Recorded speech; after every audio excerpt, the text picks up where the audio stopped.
Masechet Zevaḥim Daf Lamed He Gufa Tanya Rabbi Yehuda Omer Kos Echad Haya Memale Midam HaTa'arovet Shim Yishafech Echad Mehem Nimsa Shehu Machshiro.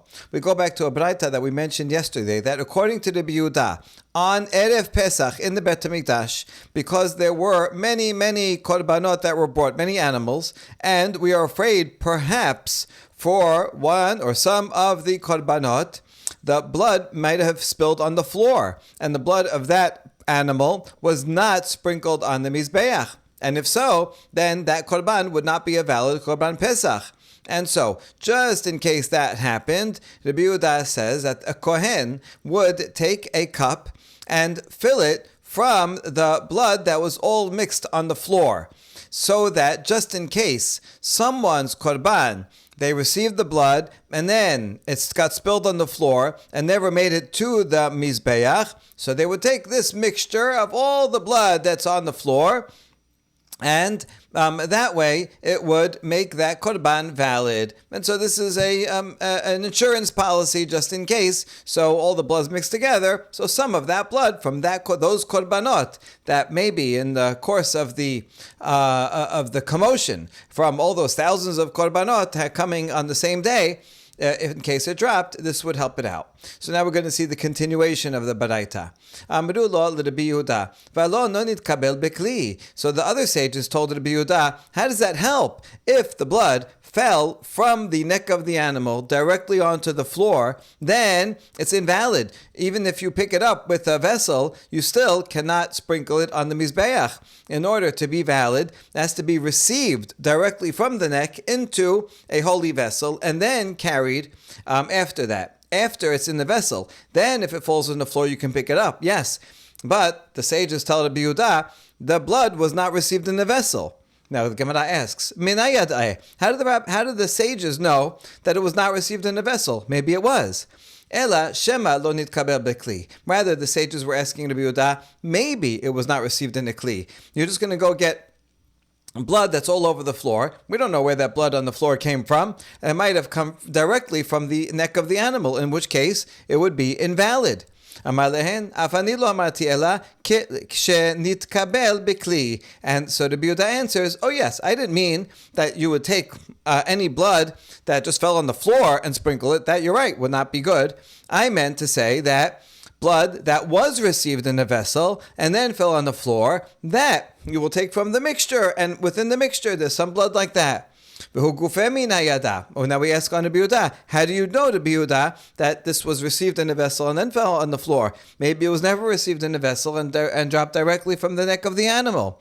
And the answer is, Kohanim zirizin, ve'abdin haya, umish tapechin. Kohanim are zealous. They're going to make sure that they receive the blood into a vessel. They're not going to allow someone to do shechita and not have someone else right there doing the Kabbalah. So we assume that they're diligent and they did their job well and they received the blood. The thing is that they are working in a hurry.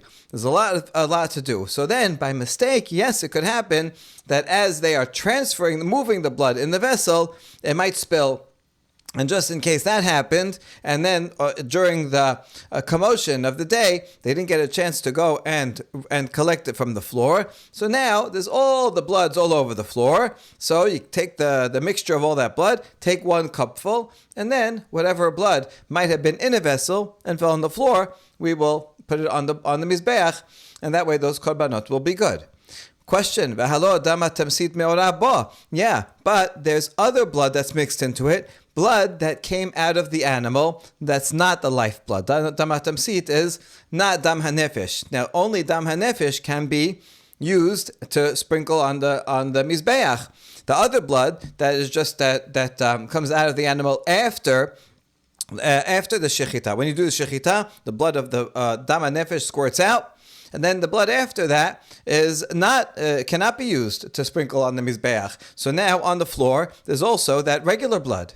Rabbi Yehuda leta'ameh da'amar dama tamsit karidam. Detanya dama tamsit ba'azara. Rabbi Yehuda omer bekaret. Oh, Rabbi Yehuda is following his own opinion because he said that this dam tamsit, the blood that comes out afterwards, is considered dam. In other words, has the same status as dam hanefesh, as we see in a baraita.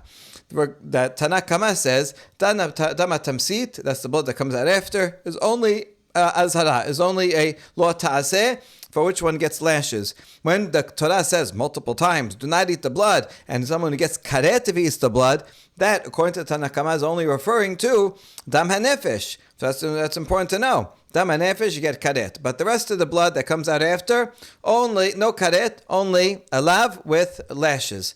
That's Tanna Kama. But Rabbi Yehuda says, no, dama tamsit also gets karet. So we see, just like Rabbi Yehuda, makes no distinction between dam tamsit and dam hanefesh regarding the punishment. So can we presume also that he would say that you can take dam tamsit and sprinkle it on the mizbeach? But the answer is that's not true. V'amar Rabbi Elazar, modeh Rabbi Yehuda linyan kapara sheno mechaper shenemar ki hadam hu hanafesh.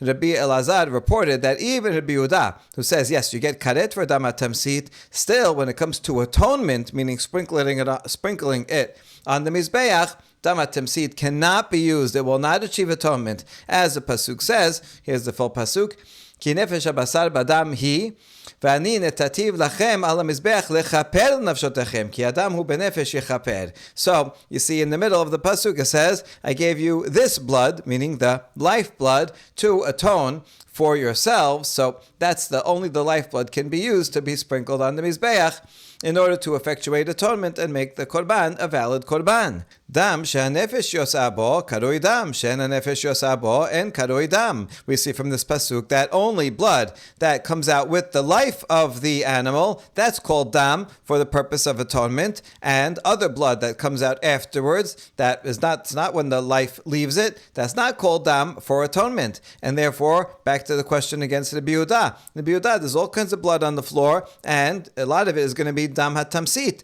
So how can you take that and sprinkle it on the mizbeach? Rather, Rabbi Yehuda is following his own opinion, because he says that one type of blood does not nullify another type of blood. And that's generally true if you have things that min b'mino of the same type. So even though there's a lot more dam hatamsit, but it will not mivatel, it will not nullify the dam hanefesh that's there. So it's all mixed together. And so yes, you'll have some dam tamsit. So he doesn't think it's a problem to throw dam tamsit onto the mizbeach. That's just besides the point. But the key thing is that within that there is some dam hanefesh that was received in a kli and fell on the floor. So within the mixture, you have some things, some parts of that mixture that need to be on the mizbeach, and therefore it's permitted and a good idea to throw all of it onto the mizbeach. Amar lehem Rabbi Yehuda, Ledivrechem lama pokikim azara. Now Rabbi Yehuda goes on the offensive and tells the sages, according to you, why do they stop up the drain on Harabayit? According to Rabbi Yehuda, it makes sense. They stop up the drain so that all the time that they're slaughtering, the blood will not go down the drain, because we want to leave it there so that at the end of the day, we can mix it all and take 1 cup from that mixture and put it on the mizbech in case anybody dropped it. So we don't want it to go down the drain, because otherwise it won't be there anymore. We won't be able to do this fix. But according to you, that you say that you're not going to take a cup and put it and throw it, a cup of blood and sprinkle it on the mizbech. So why, according to you agree that we stop up the drain? Why do we do so? And the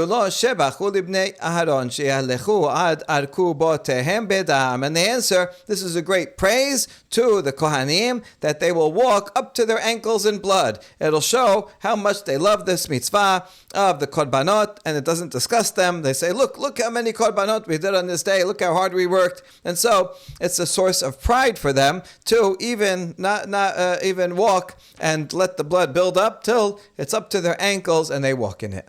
We ask, hold on, won't that blood be an interposition? The Kohanim have to have their feet directly on the floor, no socks, no shoes. And when they do any avodah, and now the blood is going to be an interposition. Lachu v'lahave chatzisa titnan hadam v'hadeyo v'hadebash v'hachalab yebeshin chosesin lachin en chosesin. No, the blood is liquidy, and therefore it's not a chatzisa, as we learned in a baraita that blood and ink and honey and milk, if they're dried up, then yes, they will be a chatzisa. But as long as they are wet, liquidy, they are not a chatzisa. You're just step on in the blood, and your foot goes down to the ground and touches the ground directly because the water is displaced. So that's no problem.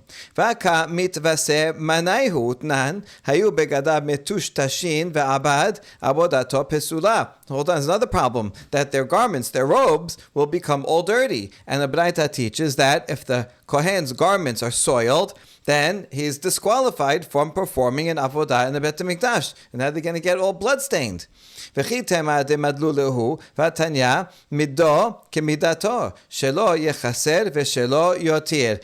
say, oh, maybe they'll lift up their garment, their pants and their robe, they'll lift it up so it doesn't get dirty. But there's another problem, because the Braita says, mido, that means that the garment has to be exactly his size, that it cannot be too short, nor can it be too long. And so, if he lifts it up, it'll be too short.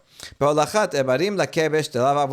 answer is, they would only lift up their garment when they were carrying the parts of the sacrifice to the ramp. That's not an avodah. That has to get there so that it'll burn, but it's not one of the major avodot, and he doesn't have to have his clothes, special clothes, and therefore he will lift it up during that time.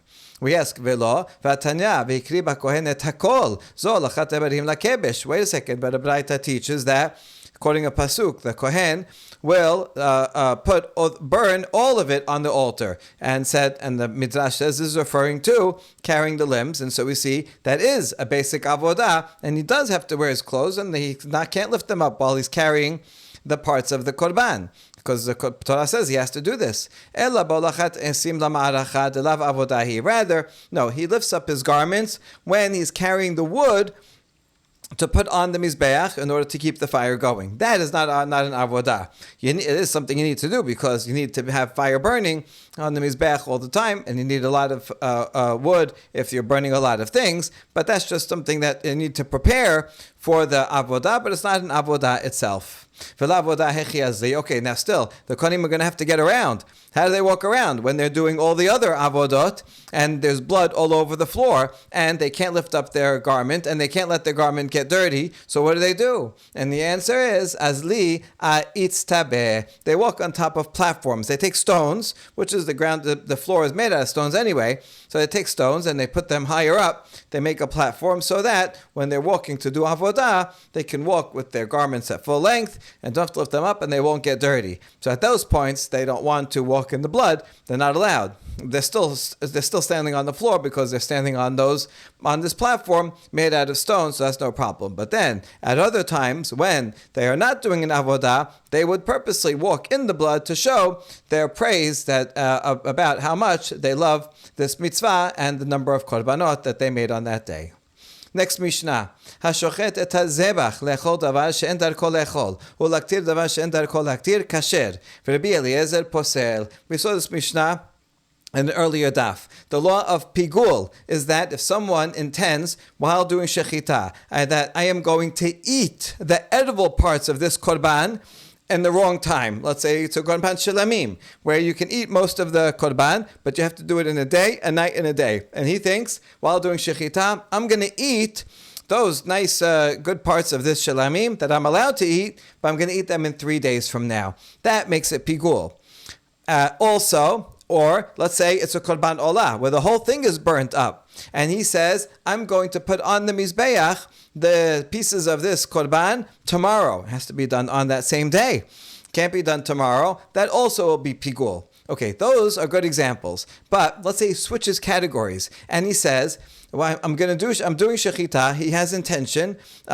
He's going to eat something that is not generally eaten. Let's say it's korban olah. He says, I'm going to eat this tomorrow, but it's supposed to be put on the mizbech, the whole thing. None of it is eaten by anyone. So therefore, that's a category mismatch, and therefore, it does not become pigul. Or, he says, I'm going to burn some section that usually a kohen will eat, or someone eats, or the owner eats, whatever, it's a korban shalamim, or chatat, the kohen eats, whoever, something that is edible by a person. He has in mind, I'm going to put this on the mizbeach in 2 days from now. That that's kosher. There's nothing wrong with that because it doesn't become pigul, it doesn't become pasul, because it's a total category mismatch, so that doesn't take any effect. According to Tanakama, Rabbi Eliezer says no, pasul. Consuming is consuming, and it doesn't matter if he's eating it or if the mizbeach is consuming it. Still, if he has in mind in the wrong time, it will be pigul, or in the wrong place, it will be pasul. Le'echol davar shedarko le'echol, u'laktir davar shedarko laktir, pachot mikezait, kasher. Now, if he has in mind even something that is the right category, to eat something that generally is eaten, or to burn something that's generally burnt, but he has in mind, I'm going to eat only less than a kezait of it tomorrow. Well, that, since it's less than the shiur, it's kosher. That doesn't make it pigul or pasul. Lechol kachasi zayit ulaktir kachasi zayit kasher. She'en achilav aktara mistarfin. If he has in mind, while doing shechita, I'm going to eat half a kezayit tomorrow, and I'm going to put on the mizbeach half a kezayit tomorrow in the wrong time. So, because those are two different categories, they do not join together to make a kezait, and therefore the whole thing is kosher. The Mishnah continues: Hashochet et hazebach le'echol kezait min ha'or, min ha'rotev, u'min ha'kipa, u'min ha'alal, u'min ha'asamot, u'min ha'gidin, u'min ha'karnaim, u'min ha'telafayim, chutz izmano v'chutz imkomo, kasher, v'en chayvin alehem mishum pigul v'notar v'tameh. Someone is doing shechita, and he has in mind, while he's doing shechita, that he's going to eat a kezait of the hide. Now, the hide is not edible. I mean, with a lot of effort, you can, I guess, cut it up into little pieces and soak it and get it down your throat, but it's not food, and therefore it's not included in this entire halacha. So not only the hide, but the gravy, meaning like juices, excretions from the animal that generally are not edible, or from the spices at the bottom of a pot. You get all kinds of residue on the bottom from the meat being in it that's not edible, or a tendon in the neck that's tough to eat from an animal, not a bird. We'll talk about a bird in a second where that tendon is okay, is somewhat edible. Or bones, or tendons, or horns, or hooves. All these things are not considered food. They're not considered edible. And therefore, if one is doing shechita, and during shechita he says, it's a korban. He has in mind, I'm going to eat in 3 days from now, this part of the skin, the bones. Then it's kosher. The whole animal's kosher, because he had in mind to eat something that's not edible. So therefore, that's not pigul at all. Furthermore, if let's say it is pigul. Let's say he has in mind that he's going to eat an edible part in the wrong time. Now the whole animal becomes pigul, right? But not these parts. If he goes ahead and eats some of the hide or the bones of that animal, there's no liability as pigul, and there's no liability of notar. Let's say it's a korban shelamim. It's good. It's a kosher korban shelamim. He does everything right. He can eat it today, tonight, and the next day. Now, anything that's left over on the third day, any of the meat he cannot eat, that has to be burnt and destroyed. But how about if he goes and eats the tendon of the neck, or the horns, or the skin? There's no liability, because these are not edible things. Or if he is tameh and he eats of some of these things, generally, if you're tameh, you cannot eat the meat of the korban. But in this case, if he is tameh and eats the skin and the bones, it's not edible, and therefore there is no liability. So you see no liability both ways. If you have in mind that while doing shechita, that I'm going to eat the skin, then the rest of the animal does not become pigul. And if the animal does become pigul, because you thought of the thinking of eating the meat, the skin does not become prohibited. At least there's no punishment for that. השוחט את המוקדשים לאכול שליל או שליה בחוץ לא פיגל. המולק את התורין לאכול בשיהן בחוץ לא פיגל. If someone does shechita on a korban, and he has in mind that he's going to eat the fetus or the placenta at the wrong time or at the wrong place, that's also not pigul. And this could be for two reasons. Either that these are not edible things, generally not eaten, so same as the previous category, and or because these are not that considered part of the animal. The fetus is already, it's like its own life, it's its own thing, it's separate from the rest of the animal. So for one reason or the other, these are not included, and therefore, even though he has in mind, I'm going to eat that fetus in 2 days from now, the whole animal is kosher. There's no pigul. Now, what about the other way around? If he has in mind that if the animal does become pigul, because he has in mind for the meat of the animal, how about, can he eat the fetus or the placenta? Does he get a punishment for that? The Gemara will discuss that case. A similar law applies to someone who does milika. He pinches the back of the neck of a dove. That's how you do the ritual killing of it. And the Kohen, while he's doing this milika, which is the proper way to kill a dove that's going to be a korban, he has in mind that he's going to eat its eggs in the wrong time or in the wrong place. The animal does not become pigul because here it's clear the reason is that the eggs are not considered part of the bird. They are considered edible. Certainly, eggs are edible, but they're although they're produced in the bird, that's it. Once they're produced in the bird, they're there, and they're a separate entity that it will lay the egg eventually. But even now, while still in the bird, it's still considered a separate entity, and therefore he's having in mind to eat a separate entity. Well, that is not going to make the bird pigul at all. חלב מוקדשים ובסתורין אין חייבים עליהן משום פיגול ונותד וטמא. Now we add a law about milk, which is similar to eggs, and the egg law here is the other direction of the egg law that we just learned. And this here says that if someone does shechita on an animal having in mind that will eat the meat outside the time, or you do milika on a bird having in mind that he's going to eat or burn the meat of it outside, so then the animal and the bird does become pigul. And what about the milk and the eggs that are inside? No, there's no liability for eating those of pigul because they are considered a separate part of the separate area, separate from the rest of the animal. Even though the milk is in the animal and the eggs are in the animal, they're considered a separate thing and not part of the prohibition of the pigul. And same applies to notad. If this animal or the bird is in fact left over time, not just a thought, but is left over time, and someone eats it, no liability. And also, if someone who is tameh eats it, also no liability. That is the Mishnah. And now we learn an extension, interpretation from Rabbi Elazar. This is Rabbi Elazar the Amora. Amar Rabbi Elazar. He's going to bring a few cases where the law works in one direction, but not in the other direction. So here we go. Pigel bazebach nitpagel hashalil. If someone has a pigul thought regarding the entire animal, and therefore the whole animal becomes pigul, then the fetus also will be prohibited by pigul. However, the other way around, beshalil, he's doing shechita, he has in mind he's going to eat the shalil, the fetus, lo nitpagel hazebach, then the animal does not become pigul, the pigul does not apply to it. So it seems that it will apply if you have in mind the thing that is more edible, the whole animal itself, which is edible, then pigul applies also to the lesser edible. But if you have in mind to eat the lesser edible thing, then there's no pigul. Pigel ba'alal nitpagela mur'a. Ba'mur'a lo nitpagel alal. Same principle here. Here we're talking about this tendon in the neck, which in the Mishnah we said was not edible, but that was talking about an animal. This is talking about the tendon of a neck in a bird, which is pretty edible. Now, someone had in mind while killing the bird that he's going to eat the alal outside the time.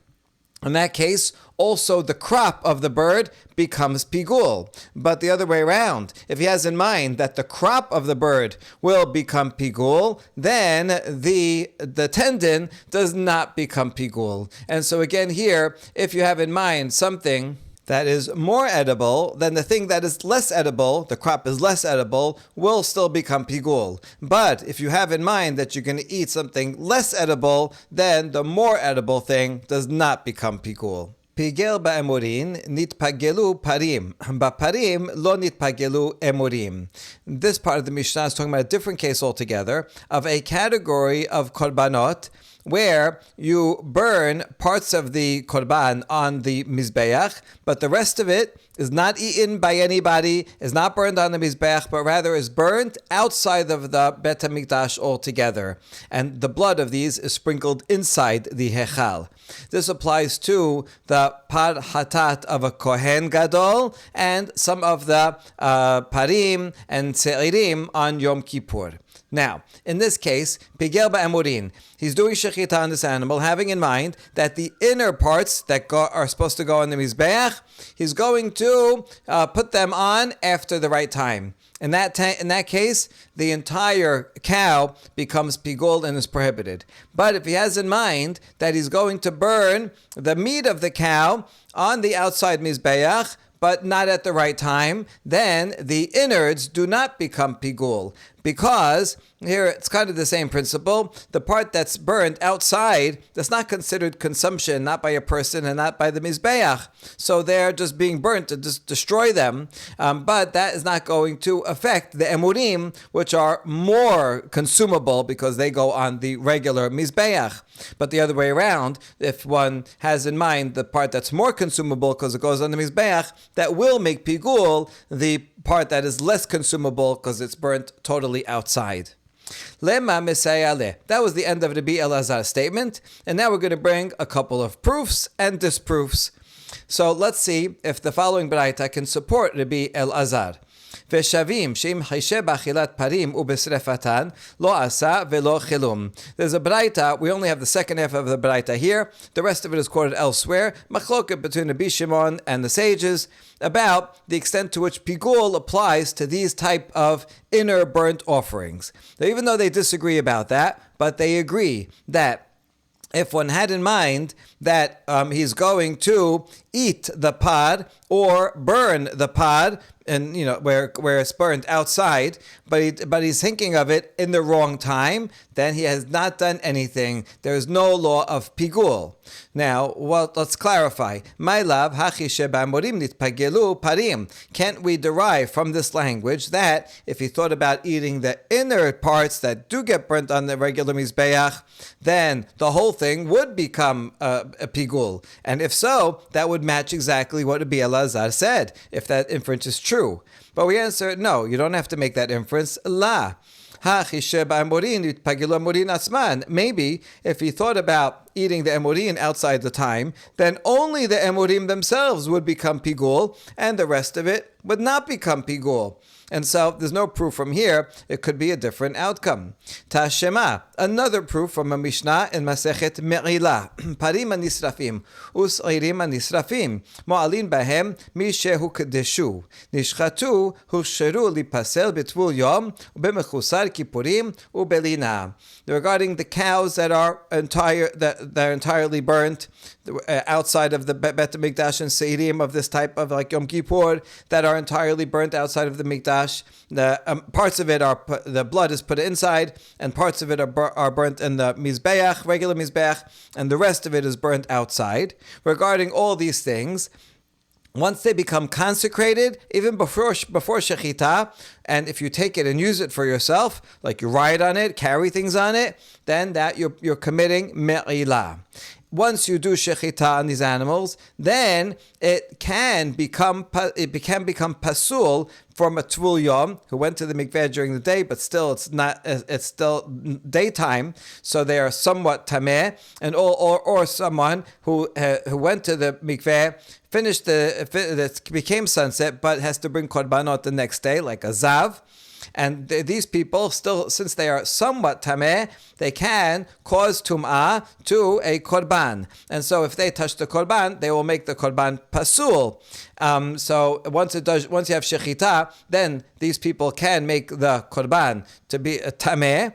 And because now it's dead. When it's alive, it can't become tameh. And once it's slaughtered, then you start the clock for lina. While it's alive, okay, you have time. But once you slaughter it, then you have to do whatever you're going to do with it. Has to be done in that proper time. And if it's left over, then it's going to be lina.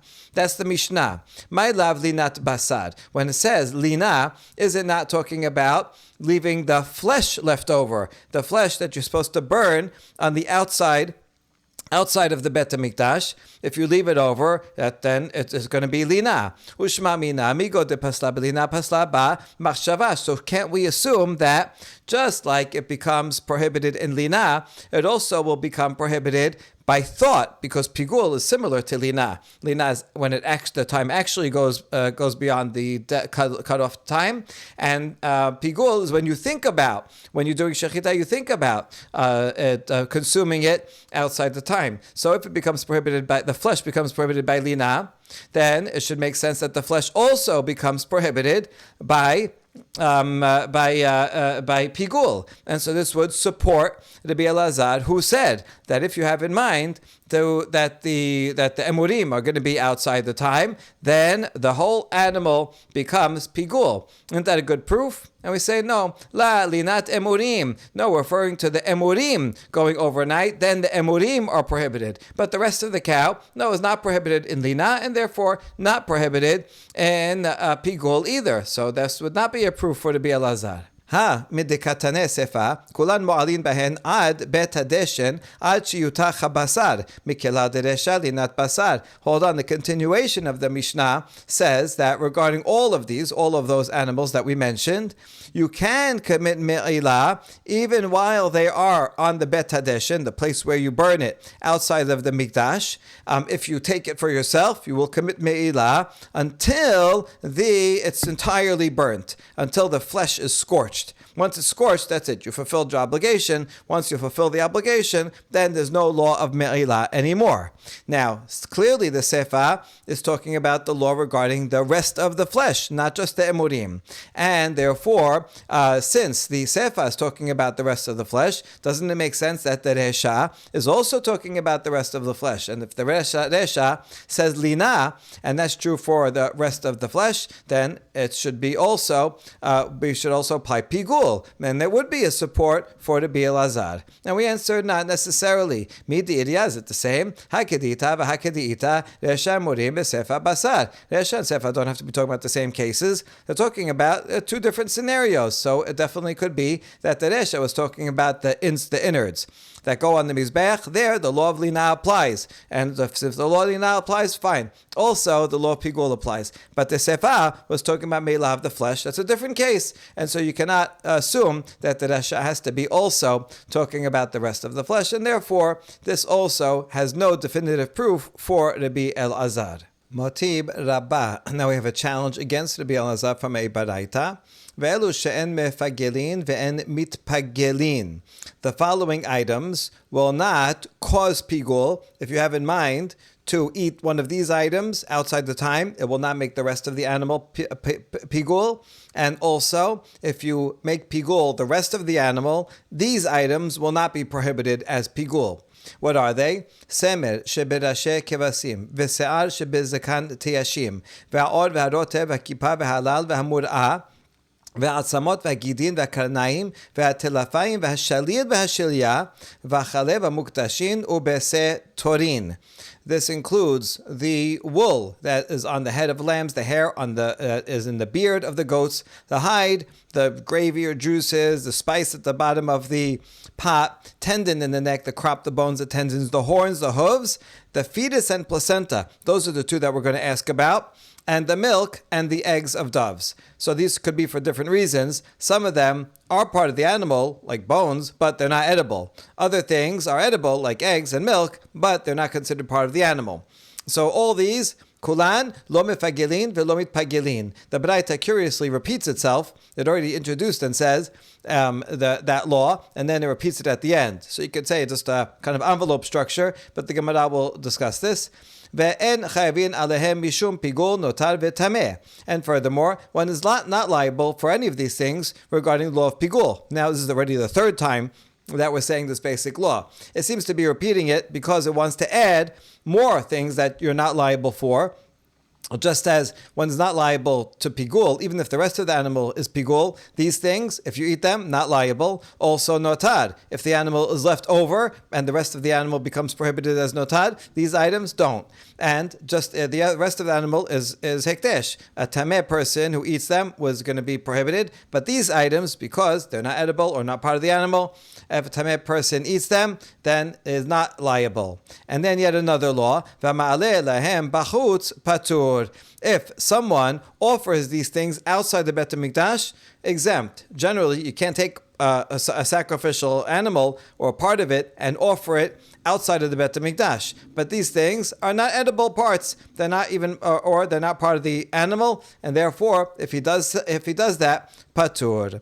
That's the end of the Braita. My love, lo mepagelin hazebach, velo mitpagelin mechamat zebach. Now, a simple reading of this, including shalil and shilya, it sounds like when it says they do not make pigul, that means if you had in mind to eat the fetus outside the time, it will not make the rest of the animal pigul. Now that Rabbi Elazar agrees with, so that's no problem. But the second thing Rabbi Elazar does not agree with, mitpagelin, they don't become pigul. Rabbi Elazar said, this was one of the examples of it doesn't go the same both ways. Rabbi Elazar said that if the whole animal becomes pigul, you had in mind to eat the meat of the animal outside the time, the whole animal becomes pigul, and the fetus is included in the prohibition of pigul. That was his. It's less edible than the rest of it. So it does become pigul. But over here, if you interpret lomit pagelin, well, isn't that mean because of the rest of the animal? So the fetus remains outside and not pigul. That's a challenge against Rabbi Elazar.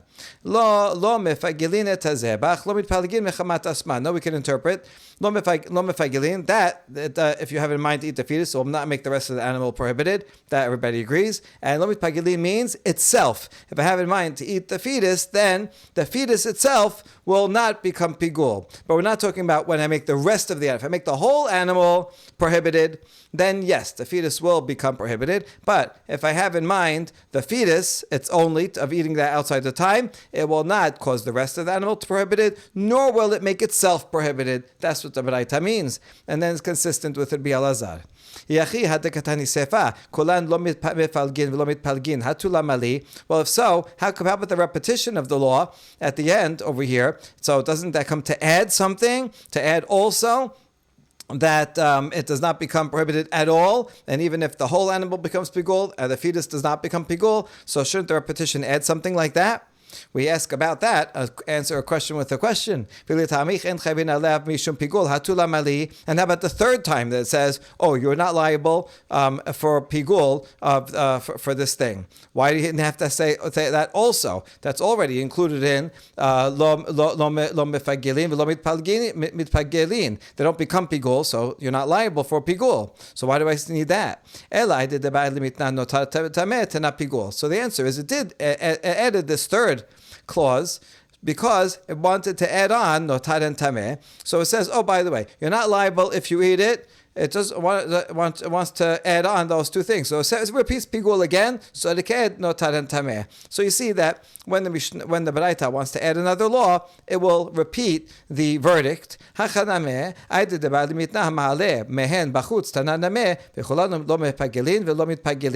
here also I can say the same thing, because it wanted to add the last clause in the Baraita, that if you take any of these items and you offer them outside the Mikdash, patur. So that's why you repeated the general law that all these things, lo mefagilin, lo mitpagilin. That's why it's repeating that, so we can get back to the topic, so we can add this other law. But this repetition is not adding any extra stringency that wasn't there before, and therefore we can interpret this Baraita in accordance with Rabbi Elazar, and it's not a refutation. Finally, we have a proof for Rabbi Elazar. Rava Amar Afanan Nami Tanena. We learned, and now we're quoting our Mishnah as the proof. Hashochet et hamukdashim lechol shalil o shilya bachutz lo pigel. V'amolek et hatorim lechol besen bachutz lo pigel. The Mishnah first teaches that if someone does shechita on a sacrificial animal with intention to eat the fetus or the placenta outside of the time or outside the place, that is not pigul, because this is something that is not so edible and not part of the animal, or not part of the animal. And furthermore, if someone does milika on a bird with intention to eat the egg outside, also lo pigul, that is edible, but it's not intrinsically part of the bird.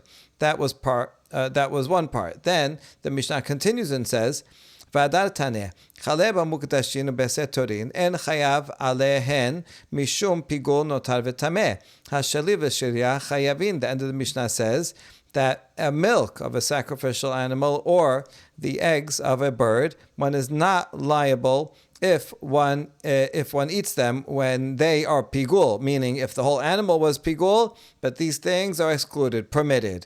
Or if the animal became notar, eat these things, that's no liability. Or if the whole animal, if one eats these things while tameh, no liability, because they are not considered intrinsically part of the animal.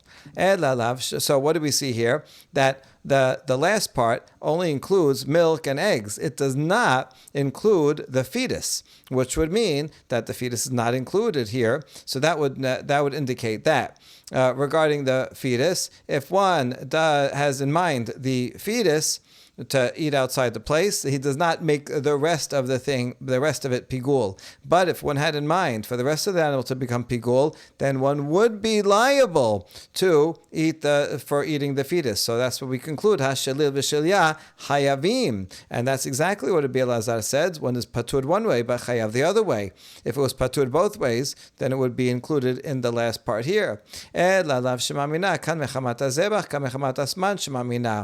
so we can include that the fetus is not included in the last part, because here it became, these things are part of an animal where the whole animal became pigul because you had in mind to eat the meat of the animal. And so if you had in mind to eat the meat of the animal, and the whole animal becomes pigul, nevertheless the milk or the eggs are okay, but the fetus is not. That's exactly what Rabbi Elazar says. And the previous part is when you have in mind to eat the fetus outside the time. And in that case, there is no pigul because it does not affect the whole animal, and so that's why lo pigel. And so that's exactly what Rabbi Elazar says. Shema mina, that is a good final proof for his opinion. Tenan hatam uba'ale mumin. Rabbi Akiva machshir be'ba'ale mumin. Now we're going to quote a Mishnah later on in the Masechet, and we're going to connect it back to a line of one of the Baraitot that we cited above. The Mishnah says that there are certain korbanot that you're not supposed to put on the mizbeach, but if you do, you could leave it there b'diavad. And other types of problems that you don't put it on, and if you put it on, you have to take it down. And so it says, according to Tanakama, ba'ale mumin, a animal that has a blemish that you put on the mizbeach, take it down. However, Rabbi Akiva says, no, you shouldn't put it on the mizbeach, but if you put it on b'diavad, you can leave it there.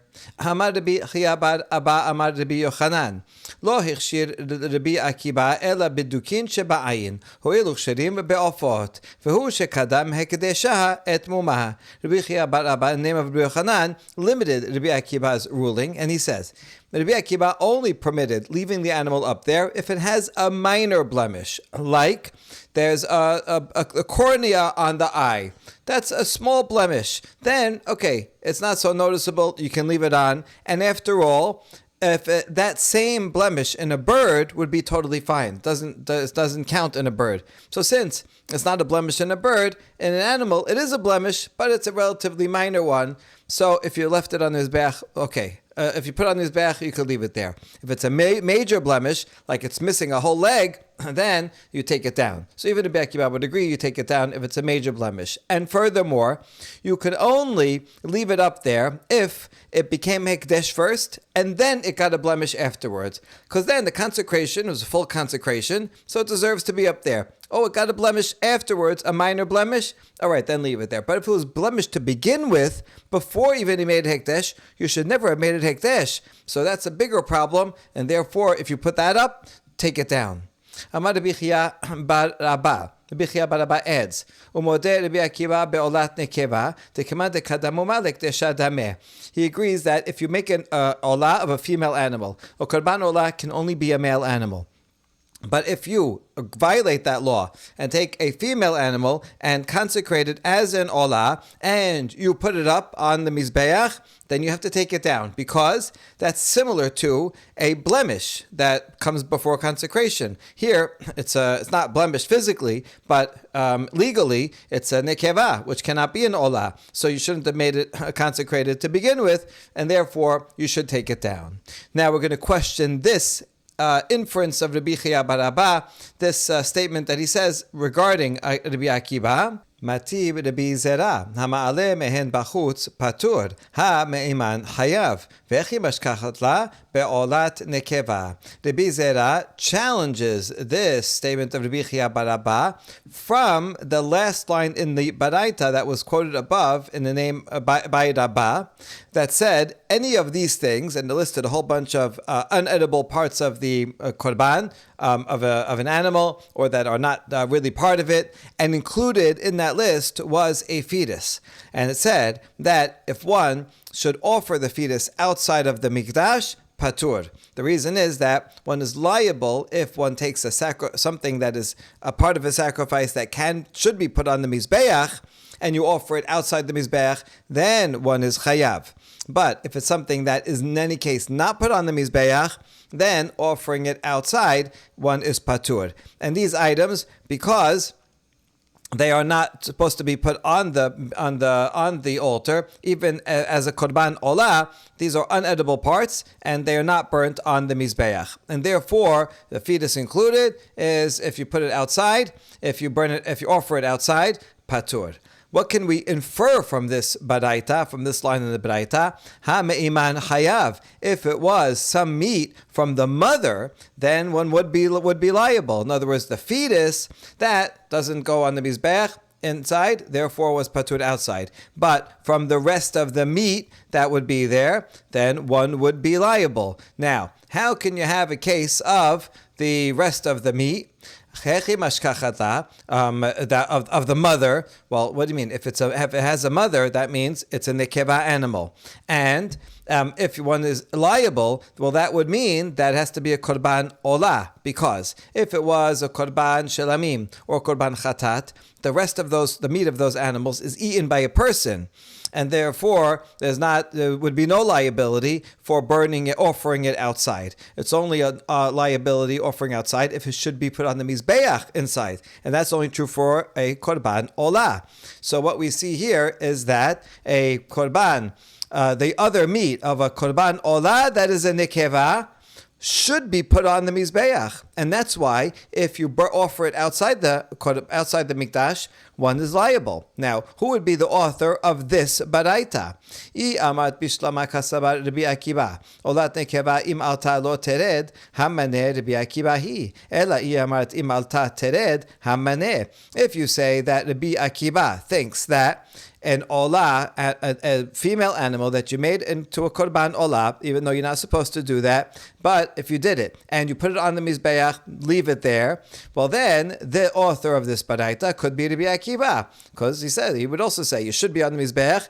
If you offer it outside the mikdash, one would be liable. That would make sense. But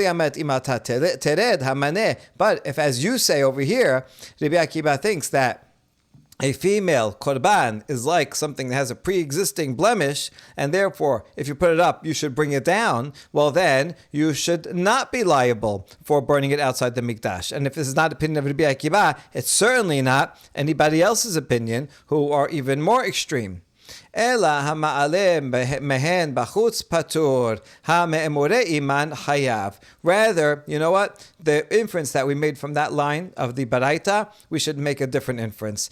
Rather say, yes, if you offer the fetus on the outside the mikdash, then one would be liable. One would not be liable. Hama'alem mehen bachutz patur. If any of these things that are not edible or the fetus is offered outside, not liable. The inference is, but if it's from the sacrificial parts of the mother, then one would be liable. That's because these are sacrificial parts. Now, if you say sacrificial parts, then you could say it's applying to a chatat or a shalamim, and which female animals are allowed to be chatat and shalamim. And those, the sacrificial parts, have to be put on the mizbeach, and so that's the inference. If you put some of those, offer them outside of the mikdash, then one is liable. So that should be the inference. But we reject that. Veha mehen katane v'iman dum yadidhu. But it says from these. Now these things I was talking about are all part of the parts of the animal, the part of the flesh of the animal, not sacrificial parts. And therefore, when it says from the mother, it should also be from the flesh of the mother and not from the sacrificial parts. It's not parallel. And when you make an inference, it should be a case that's parallel to the case that you're learning from.